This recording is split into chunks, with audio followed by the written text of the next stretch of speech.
अगर हम उसके किसी काम में ख़ुद शरीक हो जाएं तो ये शिर्क कहलाएगा, लेकिन जब वो अपने काम में किसी को शरीक कर ले तो वो काम ईमान बन जाता है, शिर्क नहीं होता।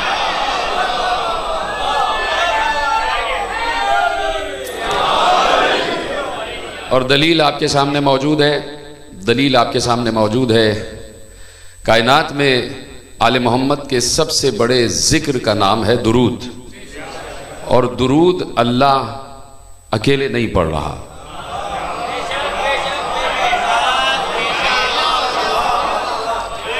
ये जिक्र दुरूद अल्लाह अकेला नहीं पढ़ रहा, उसमें अल्लाह के साथ मलाइका शरीक हैं। और जब मलाइका को अल्लाह अपने साथ शरीक कर चुका है जिक्र दुरूद में, तो कोई जिब्राइल को मुशरिक नहीं कह सकता,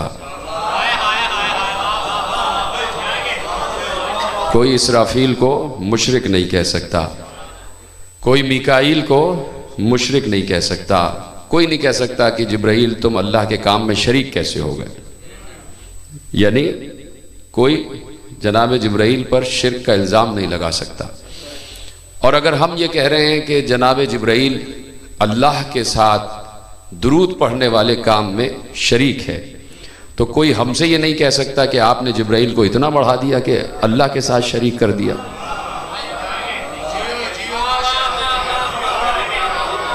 अब इतना तो वक्त होता नहीं है कि मैं वक्त दूं कि समझें कि मैं क्या कह रहा हूँ, फ़ौरन के फ़ौरन समझना होता है।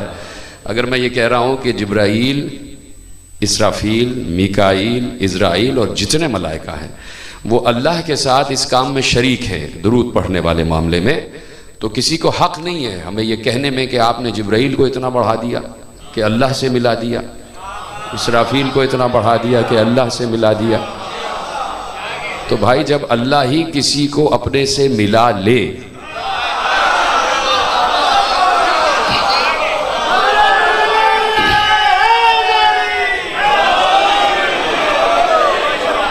तो यहां मामला ये नहीं है कि हमने किसी को मिला दिया है, तो फिर 1400 बरस से हमसे भी झगड़ा ना किया जाए अगर हमने अली को अल्लाह से मिला दिया हो। बात यह है कि अल्लाह ने खुद अली को अपने से मिलाया हुआ है।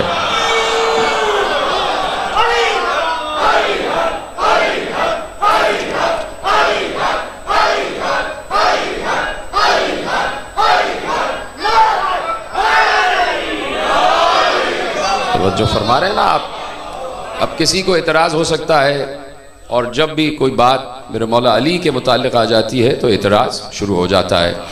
तो मौला अली को तो रखते हैं अभी काबा कौसैन पर, काबा कौसैन पर एक और शख्सियत भी मौजूद थी, उसका नाम है मुस्तफ़ा। तो अल्लाह ने बहुत से कामों में मुस्तफ़ा को अपने साथ मिलाया हुआ है या नहीं मिलाया हुआ। अगर इस पर भी किसी को एतराज़ है तो चलिए मुस्तफ़ा को भी रखो काबा कौसैन पर, वो तो है ही काबा कौसैन पर। अल्लाह ने कुछ कामों में हज़रत ईसा को अपने साथ मिलाया हुआ है, तो किसी में मजाल है कि हमसे कह दे कि हमने ईसा को इतना बढ़ा दिया कि अल्लाह बना दिया? कोई कह सकता है ये कि भाई हमने कहा कि ईसा जो हैं वो खल्क कर सकते हैं, यानी ईसा जो हैं वो खल्क करने की सिफत रखते हैं, ईसा जो हैं वो मुर्दा जिंदा करने का इख्तियार रखते हैं, ईसा ये इख्तियार रखते हैं कि जिसे अल्लाह बीमार पैदा करे, जिसे अल्लाह अंधा पैदा करे, उसे ईसा शिफा दे दे। तो अल्लाह के काम में दखल अंदाजी की है या नहीं की है?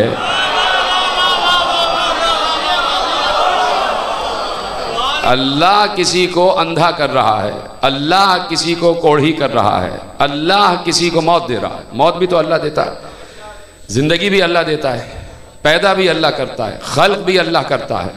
तो जिसे अल्लाह मौत दे रहा है, किसी बंदे की ये जुर्रत कैसे है कि उसे जिंदा कर दे? कोई बंदा ये कैसे कर सकता है कि जिसे अल्लाह मौत दे दे उसे जाके जिंदा कर दे? तो अब ये काम सिवाय इज़्न खुदा के और हो नहीं सकता। सिर्फ यही एक बात सामने आती है कि अगर कोई बंदा अल्लाह के किए हुए मुर्दे को जिंदा कर रहा है तो वो अल्लाह ही के इज़्न से जिंदा कर रहा है, अल्लाह ही के इज़्न से जिंदा कर रहा है। तो अब यहां पर असल मसला है इज़्न खुदा का, यहां पर असल मसला है इज़्न खुदा का। क्या तीसरी मरतबा कहना पड़ेगा? नहीं, शायद जुमला आप तक पहुंच नहीं सका और अब मैं बात कहने जा रहा हूं तो शायद जुमला पहुंच जाए। मैंने कहा यहां मसला है इज़्न खुदा का, तो जरा सा एक लफ्ज बदल दूं कि यहां मसला है मर्जी खुदा का। अब देखना यह है कि अल्लाह की मर्जी है किसके पास। अगर यकीन ना आए तो शबे हिजरत रसूल के बिस्तर से पूछ लेना कि अल्लाह की मर्जी है किसके पास।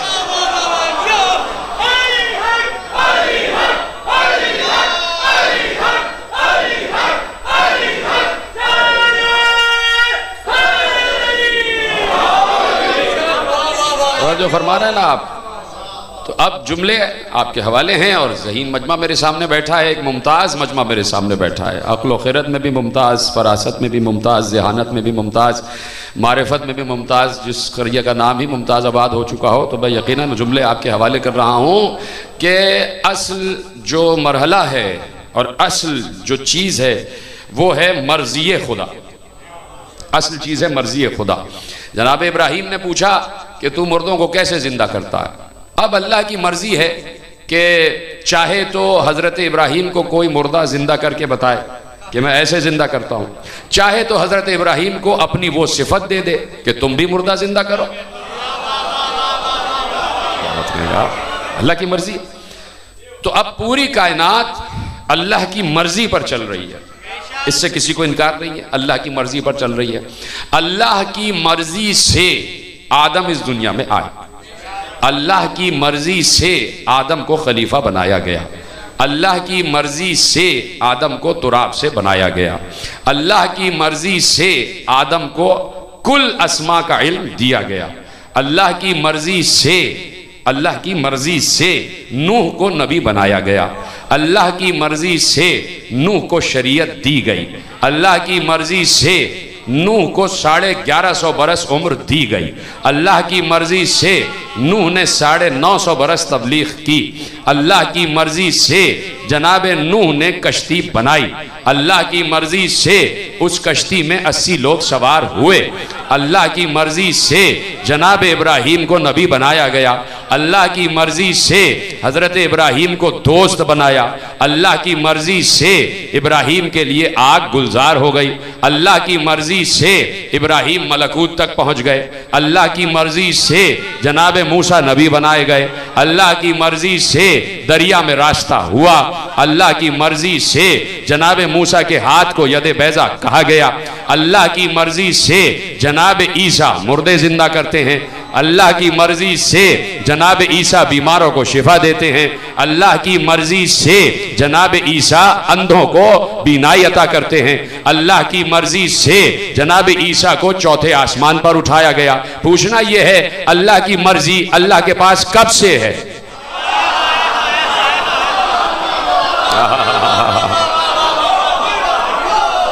सवाल सिर्फ इतना है कि ये अल्लाह की मर्जी अल्लाह के साथ कब से है। तो जवाब शाफई भी, मालिकी भी, हम्बली भी, हनफी भी, जाफरी भी, 73 फिरकों के से आप सवाल करेंगे कि अल्लाह की मर्जी कब से अल्लाह के साथ है, तो वो यही कहेंगे कि जब से अल्लाह है तब से उसकी मर्जी उसके साथ है। तो मैं कहूंगा कि अल्लाह जब से है तो तब से उसकी मर्जी उसके साथ है। ये किसने बताया आपको? वो कहेंगे कि मुस्तफ़ा ने बताया। तो मैं कहूंगा कि मुस्तफ़ा ने यह भी बताया कि अल्लाह लाज़मान है, उसके लिए कोई जमाना नहीं है, कोई चीज उसके लिए माजी नहीं होती, कोई चीज उसके लिए माजी नहीं होती। यानी जब से अल्लाह है तब से उसकी मर्जी है। और मैं कैसे अर्ज करूं कि अब सिर्फ एक नुक्ता और उस नुक्ते से अपने नुक्ते को मिला दूंगा कि जैसे ही आयत तथहीर नाजिल हुई तो आप बचपन से सुन रहे हैं कि उलमाए इरफान ने यह जुमला लिखा कि भाई अल्लाह ने कहा हमारा इरादा है कि अहले बैत तुमसे नजासत को दूर कर दिया जाए।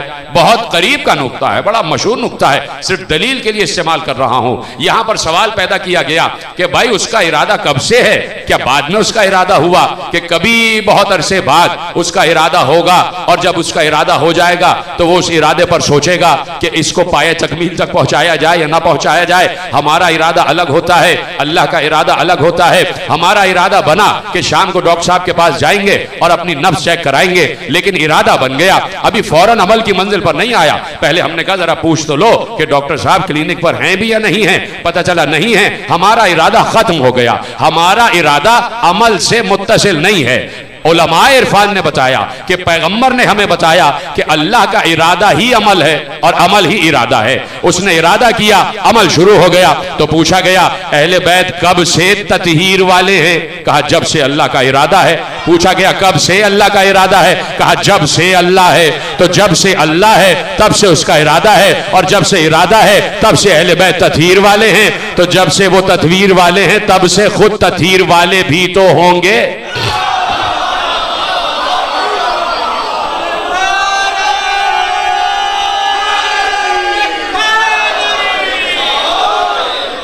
जब से उसका इरादा है तब से अहले बैत पाक है, और जब से अहले बैत पाक है तब ही से अहले बैत भी हैं। इसी तरह पलट जाइए वापस, अल्लाह की मर्जी कब से है? कहा जब से वो है तब से उसकी मर्जी है, और वो लाजमान है, कोई जमाना उसके लिए नहीं है। तो जब से उसकी मर्जी है। अगर किसी को जुमला समझ में आ गया तो मैं यकीनन शुक्रगुजार हो जाऊंगा, और अगर नहीं समझ में आया तो मैं उससे माफी का खासगार हो जाऊंगा कि जब से अल्लाह है तब से उसकी मर्जी है, वो लाजमान है, उसके लिए कुछ माजी नहीं होता। तो जैसे जब से अल्लाह है तब से उसका इरादा है और तब ही से अहले बैत पाक है, इसी तरह जब से अल्लाह है तब से उसकी मर्जी है, और तब से उसकी मर्जी किसके पास है? या तो ये रसूल से पूछ लो या शबे हिजरत सो जाने वाले से पूछ लो।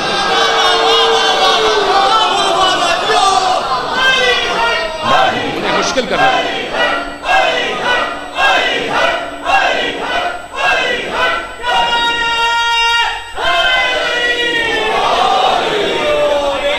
तवज्जो फरमा रहे हैं ना आप? जब से अल्लाह है तब से उसकी मर्जी है, तब से उसकी मर्जी है ना। इतने मैंने जुमले दोहराए आदम से लेके ईसा तक। आदम उसकी मर्जी से भेजे गए, नूह उसकी मर्जी से भेजे गए, ईसा उसकी मर्जी से भेजे गए, इब्राहिम उसकी मर्जी से भेजे गए। अब अगर अल्लाह की मर्जी के पास जबान आ गई है और वो ये कह रहा है कि आदम को भेजने वाला भी मैं, नूह की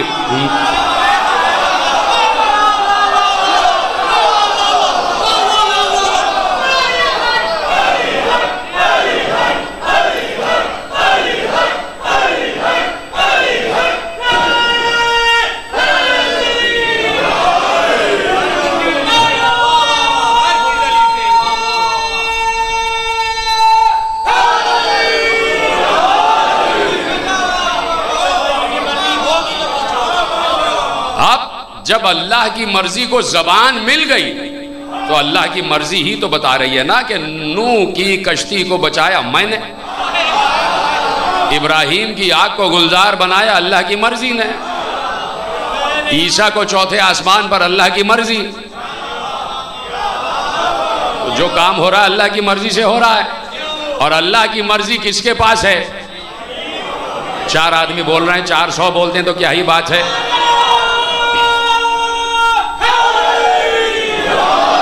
ये बिल्कुल वैसे ही है कि गदीर में अली को मौला बनाया नहीं गया, अली की मौलाइयत का ऐलान किया गया।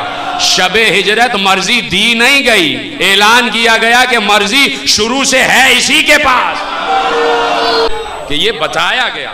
जैसे चादरे तथहीर में ये ऐलान हुआ है, उस दिन पाक बनाए नहीं गए, उस दिन ऐलान हुआ है कि ये पाक हैं।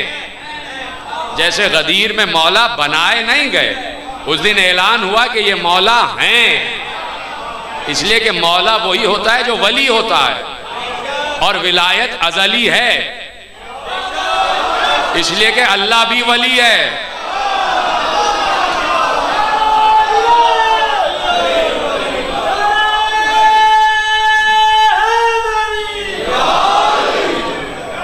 अल्लाह भी वली है तो विलायत अजली होती है। इसी तरह मर्जी खुदा भी अजली है, मर्जी खुदा भी अज़ली। अगर किसी एक खास वक्फे के बाद, खास वक्त के बाद आपने ये तसव्वुर किया कि अब अल्लाह ने अपनी मर्जी दी है, तो यहां पर एक हुदूस कायम हो जाएगा, और जहां हुदूस आ जाए वहां उलूहियत नहीं है।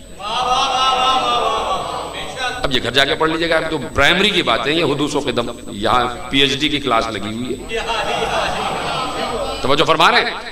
तो अल्लाह की मर्जी ये है किसके पास, जहां पे अल्लाह खुद ऐलान कर दे कि भाई बात ये है कि तुम तिजारत करते हो सब्जी मंडी में जाके, गोश्त मंडी में जाके, और तुम अपने जैसों से तिजारत करते हो। ऐसे ताजिर को लाओ जो हमसे तिजारत कर रहा हो।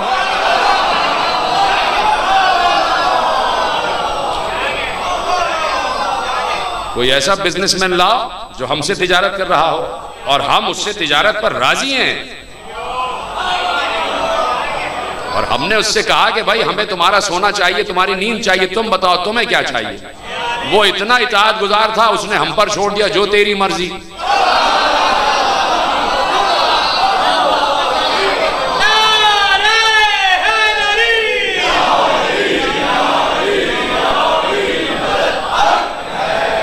जो फरमा रहे ना, तो अब जहां पर भी कोई अल्लाह के इज़्न से, अल्लाह की मर्जी से उसके काम में शामिल हो जाए, तो ये बताना शिर्क नहीं है, इस चीज का बयान शिर्क नहीं है, बल्कि इस चीज का बयान ऐन ईमान है और वजूब की मंजिल पर है कि बयान किया जाए कि कुछ बंदे ऐसे हैं कि जिन्हें अल्लाह ने अपने साथ शरीक किया हुआ है। कह दिया मैं आले मोहम्मद का तस्करा करता हूं, यानी दुरूद पढ़ता हूं, इसमें मैं ला शरीक नहीं हूं, मलाइका मेरे साथ शरीक है। फिर एक ओपन ऑफर कर दिया कि भाई मैं भी दुरूद पढ़ रहा हूं, मलाइका भी पढ़ रहे हैं, अगर तुम ईमान वाले हो,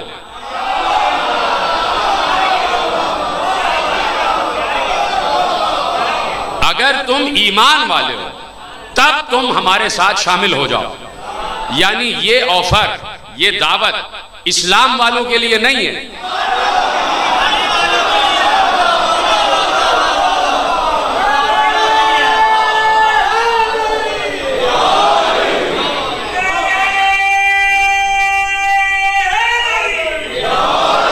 अब कहीं कोई बात जारी है चूंकि लाइव, तो कहीं किसी ने ये बात सोची है जो मुझ तक पहुंची कि भाई ये आपने क्या बात कर दी कि इस्लाम वालों और ईमान वालों, ये आपने अलग क्यों कर दिया।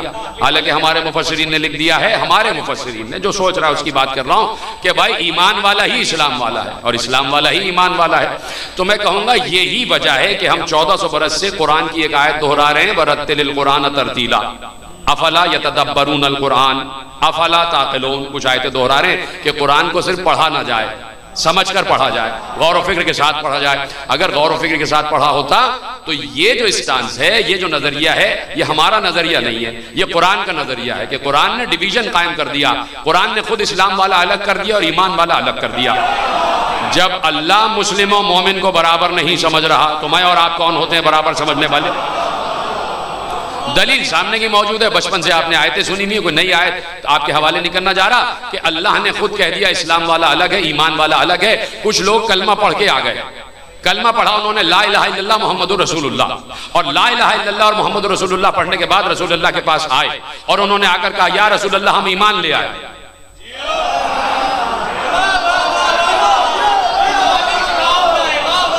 पहुंच गए ना आप वहां तक। ला इलाहा इल्लल्लाह मुहम्मद रसूलुल्लाह पढ़ा और एक गुरोह की सूरत में रसूलुल्लाह के पास आके कहने लगे या रसूलुल्लाह हम ईमान ले आए। इस आयत को अल्लाह ने सूरह हुजरात में महफूज कर लिया, वक़ालतिल अराब आमन्ना। ए नबी, ये अरब के कुछ देहाती बद्दू आपके पास आके कहते हैं कि हम ईमान ले आए, यानी गोया कि ये कह रहे हैं कि हम ईमान वाले हैं।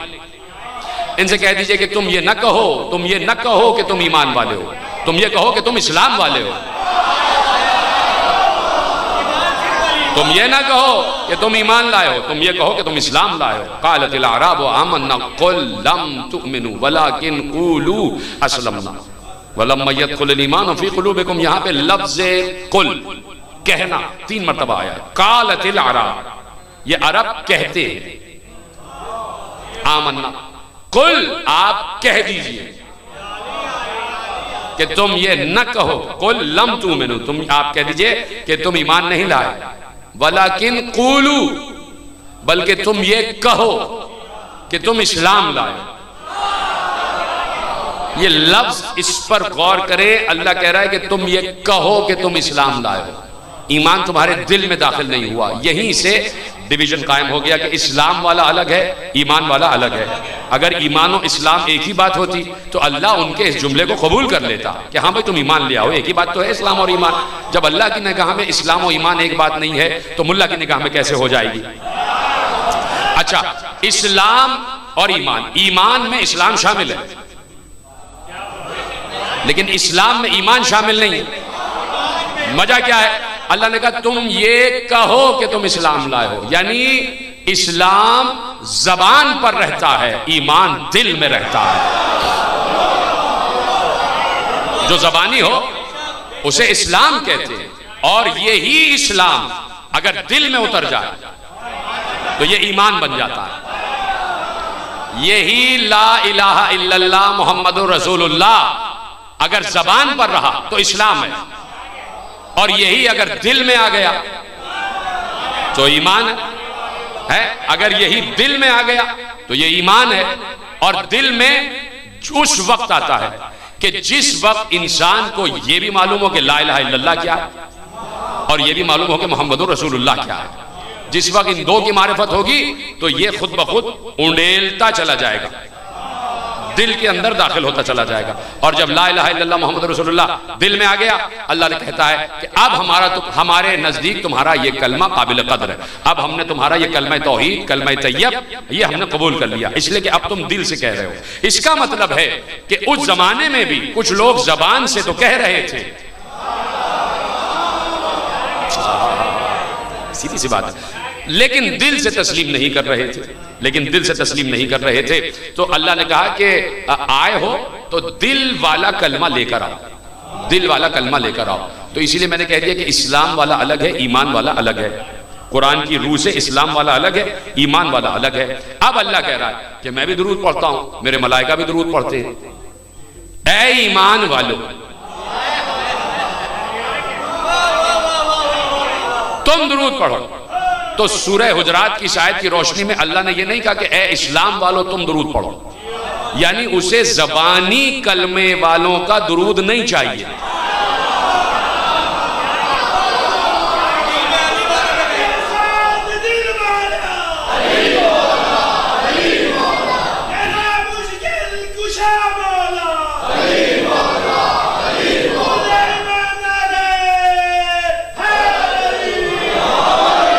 उसे चाहिए ईमान वालों का दुरूद। ईमान वालों का दुरूद पढ़ चुका।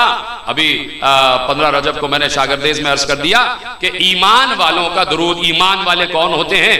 तो एक सीधी सी बात कह दूं कि अगर ईमान वाला समझना है तो ईमान समझो, और अगर ईमान को समझना है तो खंदक को समझो। और खंदक को उस वक्त तक नहीं समझोगे जब तक वो जुमला समझ में ना आ जाए कि ये अली नहीं जा रहा, ये कुल्ले ईमान जा रहा है।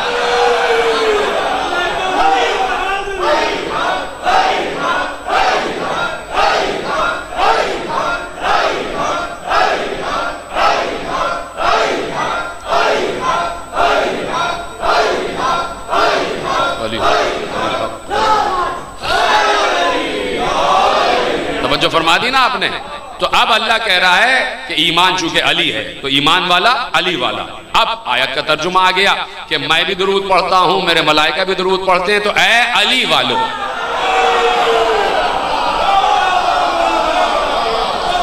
तो दुरूद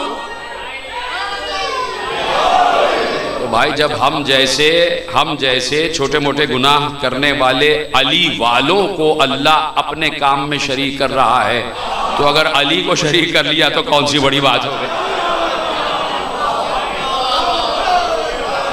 तो फरमा लेना।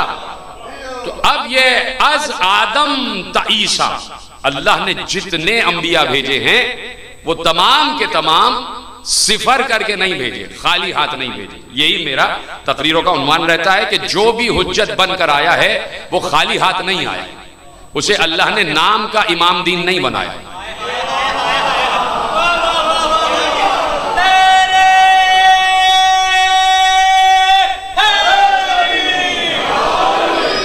इमाम दीन नहीं है, वो इमाम दीन है। इमाम दीन अलग होता है, इमाम दीन अलग होता है।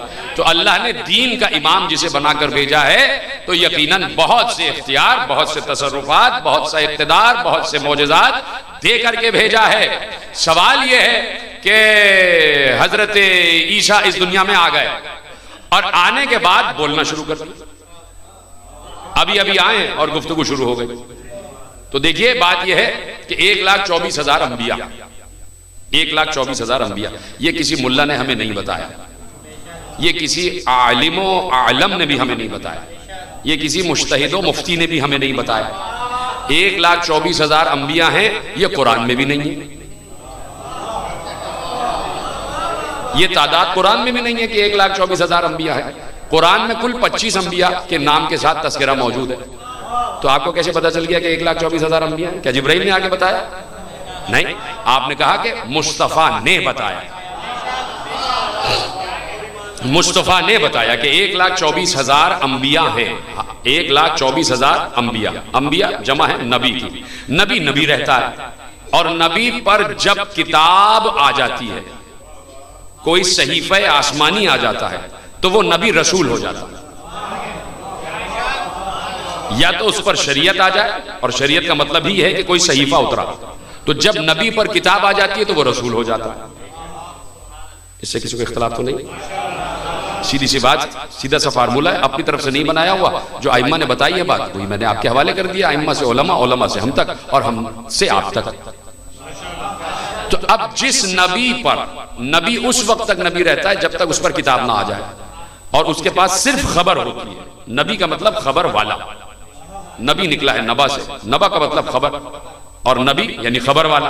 उसके पास सिर्फ खबर ये होती है कि मैं अल्लाह की तरफ से भेजा गया हूं और ये खबरें हैं जो तुम तक पहुंचा रहा हूं। बाज़ औक़ात किसी नबी को हुक्म होता है कि बोलो, और किसी को हुक्म नहीं होता कि बोलो, वो नबी ही रहता है। जब नबी पर किताब आ जाती है, जब नबी पर किताब आ जाती है, जब नबी पर किताब आ जाती है, तो वो रसूल हो जाता है। ठीक है। हजरत ईसा इस दुनिया में आ गए और आते ही कुछ जुमले बोलना शुरू किया। अभी चंद लम्हे हुए हैं कि बच्चा अपनी माँ की आगोश में है, और चंद लम्हे हुए हैं, दूध पीता बच्चा है, बिल्कुल चंद लम्हे हुए कि जनाब ईसा, जनाब मरियम की आगोश में आ गए, और आते ही कहने लगे इन्नी अब्दुल्ला, मैं अल्लाह का बंदा हूं, आतानी अल किताब, और मुझे किताब दी गई है, वजअलनी नबिया, और मुझे नबी बनाया गया। बात यह है कि जिसे नबी बनाता है उसके पास किताब नहीं होती, और जिसके पास किताब होती है वो नबी नहीं होता। मुश्किल बात हो गई। क्या बदल दूं बात? मौजू तो तब्दील नहीं करना। कल मैं ऐलान कर चुका कि आज यही बात शुरू की जाएगी। तो जिसके पास किताब है वो रसूल है, और जिसके पास किताब नहीं है वो नबी है। जनाब ईसा कह रहे हैं कि अल्लाह ने मुझे किताब दी है, तो ये कहना चाहिए था ना कि मुझे रसूल बनाया।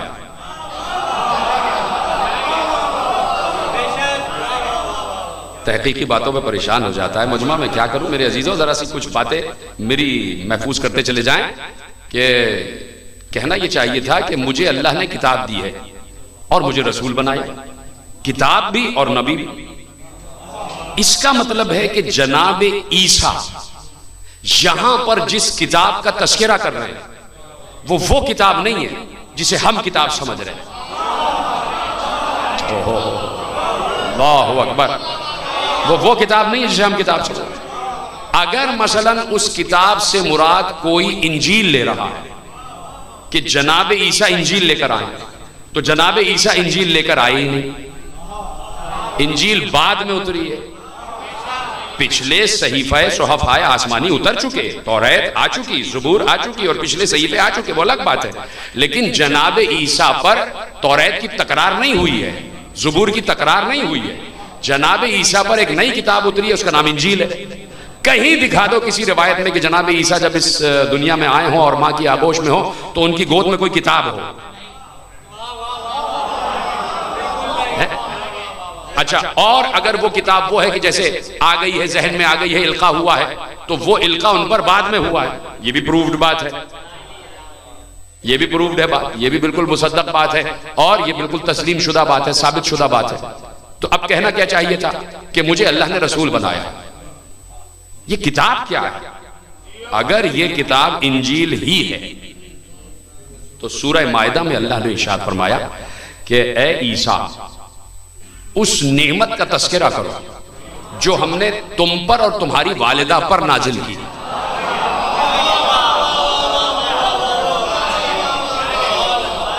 या ईसा इब्न मरियम अस्कुर नेमती, हमारी उस नेमत का तस्करा करो जो हमने तुम पर और तुम्हारी वालिदा पर नाजिल की। वो कौन सी नेमत है? कहा कि भाई उसमें एक नेमत ये है, तो ये है कि तुकल्लिमुन्नास फिल महद व कहला, तुम झूले में बोल रहे थे, यह भी नेमत है। इज अय्यतुका बिर्रूहिल कुदस, हमने तुम्हारी मदद रूह कुद्स के जरिए से की।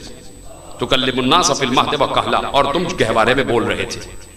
अब है आयत और आपका इम्तिहान है। इज अल्लमतुकल किताबा, हमने आपको किताब का इल्म दिया। अगर किताब इंजील ही है, आयत पढ़ रहा हूं। इज अल्लमतुकल किताबा वल हिकमता वत तौराता वल इंजील। ओ हो भाई ज़िहान, हमने आपको किताब भी दी, तौरात भी दी और इंजील भी दी। जब किताब इंजील ही है तो लफ्ज़ किताब अलग क्यों है, लफ्ज़ इंजील अलग क्यों है? जो समझ रहे हैं उनको मेरा सलाम है। जब किताब ही इंजील है तो बस किताब आ गई, या तो लफ्ज़ किताब आता या लफ्ज़ इंजील आ जाता। लफ्ज़ किताब का अलग होना बता रहा है कि किताब कुछ और है, किताब कुछ और है। चलिए मैं आपसे पूछता हूं कि आसिफ बिन बरखिया को आप जानते हैं? क्या उन पर कोई किताब नाजिल हुई थी? अगर हुई थी तो नाम बताइए। तो क्यों कहा? वो बोला जिसके पास किताब का थोड़ा सा इल्म था। क़ालल्लज़ी वमन इंदहु इल्मुम मिनल किताब, जनाब सुलेमान ने कहा कि लाओ वो तख्त कौन लेके आएगा? तो उसने जिन्नात ने, उस सरकश जिन ने, बहुत बड़ा देव हैकल जिन था, उसने कहा कि इससे पहले कि दरबार बर्खास्त हो मैं तख्त ले आऊंगा। काला इफ्रीतुम मिनल जिन अना आती कभी कब्ल अन तक़ूम मिन मक़ामिक। जिन बोला कि इससे पहले कि ये दरबार बर्खास्त हो मैं तख्त ले आऊंगा। उस जिन के पास किताब नहीं थी, अल्लाह ने जिक्र भी नहीं किया। इजाजत हो तो एक 30 सेकंड आपके ले लें। मासूम ने कहा कि उस जिन के पास कोई इतना बड़ा मोजा नहीं था कि वो हवा में उड़ता पहुंचता या आंख बंद करता तो वहां पहुंच जाता और वहां से लेके आ जाता। कहा वो इतना देव हैकल था कि उसका एक एक कदम 500 मील के फासले पर जाता। उस हिसाब से उसने कहा कि मैं इतनी देर में जाऊंगा और लेके आ जाऊंगा जब तक आपका दरबार बर्खास्त हो जाएगा। बात समझ रहे नहीं समझ रहे? जनाब सुलेमान ने कही तो बहुत देर है। तो और कोई है लेके आएगा? सुनी भी आए थे आपके पास। वक़ालल्लज़ी वमन इंदहु इल्मुम मिनल किताब, वो बोला जिसके पास किताब में से थोड़ा सा इल्म था, थोड़ा सा किताब का इल्म था। और वो कौन है? जनाब आसिफ बिन बरखिया, वजीर हैं जनाब सुलेमान के। कहीं किसी वजीर नबी पर कोई किताब उतरी है? अगर उतरी है तो फिर हम भी हक बजाने में कि नबी का भी तो कोई वजीर है।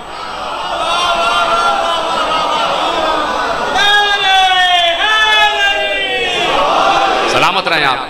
तो देखिए उनके पास कोई किताब नहीं थी, लेकिन अल्लाह कह रहा है जिसके पास किताब का थोड़ा सा इल्म था, जिसके पास किताब का थोड़ा सा इल्म था, उसने कहा कि मैं उसको ले आऊंगा इससे पहले कि आपकी पलक झपके।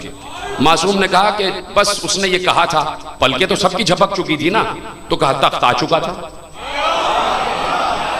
इसलिए कि अल्लाह ने जमीन के फासलों को तय कर दिया और तय करने के बाद वो तख्त फौरन आया और जमीन फिर अपने हजम में आ गई।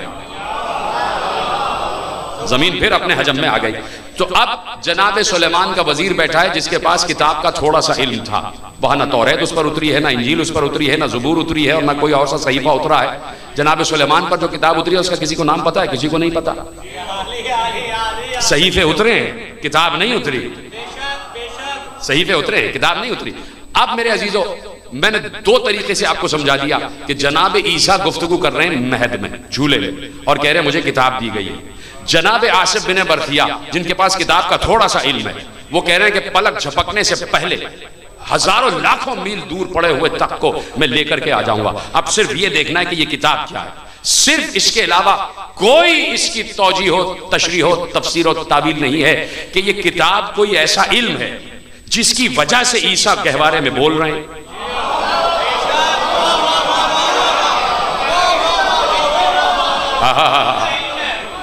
जिसकी वजह से ईसा झूले में बोल रहे हैं, जिसकी वजह से ईसा मुर्दों को जिंदा कर रहे हैं, जिसकी वजह से ईसा नाबीनाओं को बीनाई दे रहे हैं, जिसकी वजह से ईसा बीमारों को शिफा दे रहे हैं, जिस किताब की वजह से आसिफ बिन बरखिया इतनी दूर से तख्त चश्मे ज़दन में लेकर आ गए। अब सिर्फ इस किताब को तलाश करना, ये किताब है क्या, और जब किताब तलाश में आ जाए तो फिर पलटना सूरह निसा की उस आयत की तरफ के अल्लाह ने कहा अम यहसुदून अन्नासा अला मा आताहुमुल्लाहु मिन फज़ले फ़क़द आतैना आला इब्राहीमल किताबा वल हिकमता व आतैनाहुम मुल्कन अजीमा। तुम कब तक आले इब्राहिम से हसद करोगे, हमने तो उन्हें किताब दे दी है। सलामत रहे, कब तक हसद करोगे, हमने तो आले इब्राहिम को किताब दे दी है, हिकमत भी दे दी, मुल्क अजीम भी दे दिया। अब सिर्फ ये सवाल रह गया ये किताब क्या है। किताब कोई ऐसा इल्म है कि जिसके पास ये इल्म आ जाए वो झूले में बोलता है, जिसके पास ये इल्म आ जाए वो मुर्दों को जिंदा करता है, जिसके पास ये किताब आ जाए वो बीनाई देता है, जिसके पास ये किताब आ जाए वो शिफा देता है, जिसके पास ये किताब आ जाए वो तय्युल अर्श करता है, जिसके पास ये किताब आ जाए वो दिन को रात, रात को दिन बना देता है, जिसके पास ये किताब आ जाए वो कुन का मालिक हो जाता है। ना खुलता कि ये किताब क्या है कि एक बार दुआए अरफा में इमाम हुसैन अलैहिस्सलाम ने जुमला इरशाद फरमा दिया, सलवात तो पढ़ देना मोहम्मद व आले मोहम्मद। ना खुलता कि ये किताब क्या है कि अगर दुआए अरफा में हुसैन इब्ने अली इस बात को ना खोल देते कि दुआ मांगते मांगते कहा अल्लाहुम्मा इन्नी अस्अलुका बिस्मिकल्लज़ी बिही अहया ईसा इब्न मरियमल मौता। परवरदिगार, परवरदिगार, मैं तुझसे तेरे उस इस्म के जरिए से सवाल करता हूं जिस इस्म के जरिए से ईसा मुर्दों को जिंदा करते थे, झूले में बोल रहे थे। जीते रहे, सलामत रहे का जुमला तक पहुंचा।